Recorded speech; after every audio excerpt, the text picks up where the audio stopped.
Welcome to this video about content and repurposing repurposing multiple times content.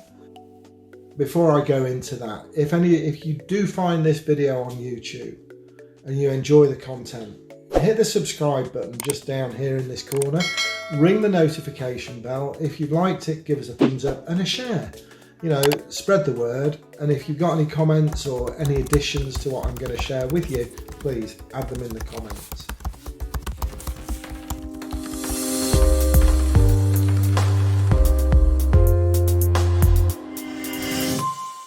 So many people that I talk to in this online space get this mental blockage. How can I produce content?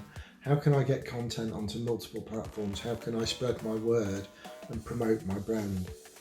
And over the last 9-10 years, I've picked up various tips from sources, other people working online, things I've done in the past, Microsoft, YouTube, a whole host of different places, and put together a method that I use that over the past 8-9 years has enabled me to employ PAs in the Philippines and give them a simple, straightforward instruction so that they can repurpose my content and share it, so that they can do the work that I don't particularly enjoy, but do it well. Because by setting up the process and by making sure that they understand a simple, straightforward process, they are very able and willing and can achieve in a very straightforward way. So my background in the online space consisted originally of blogging, and that was my go-to marketing method. Tell a story, pre-frame the story, find a challenge that is common to a lot of people in that story, and then present them with a solution that I found and used, and then call to action. If you're looking for a similar solution, click here, press this, put your name and address in there, and I'll get some information to you. And it's a straightforward, well-used method of sharing content and promoting your brand and your message and your product. But if you've got to do a blog a day, and a blog to sort of get any form of real traction needs to be 1,000, 2,500 words. You need to be SEO'd properly. You need to get H1, H2 tags in there. You don't need to decorate keywords as extensively as you used to do. And I even got to one point where on blogs, I would, at the bottom of the page, I would just fill it with keywords and then turn the font colour to white so that the human eye couldn't see it, but the search engines would spot it, because the search engines are colourblind and they just see the code, not the actual page, which was a bit black hat, but it worked, it was effective. But then Google started ignoring keywords that weren't in context, so just a list of keywords was not sufficient anymore. So shortcut to content in my life, okay? And if this is useful to you, by all means utilize it, use it. So this video I'm doing now, explaining my content method, when it's finished, I will download the MP4 to my computer. I will send that to a company called rev.com for a transcription, and that will be about $1.50 a minute, I think, something like that. And within 10 hours, 12 at the maximum, without paying a premium, I will get the full transcript back, which is 99% accurate. Any video. And you can specify language as well. So if you're Spanish, Portuguese, French, Polish, they will do it in any language.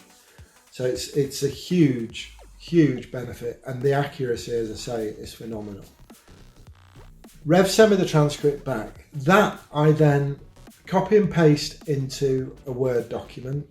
I edit it, go through it, extenuating keywords, putting subtitles, which is H1, H2 when it gets into WordPress. Sometimes I copy it straight into WordPress and just build the titles in and put the H1, H2.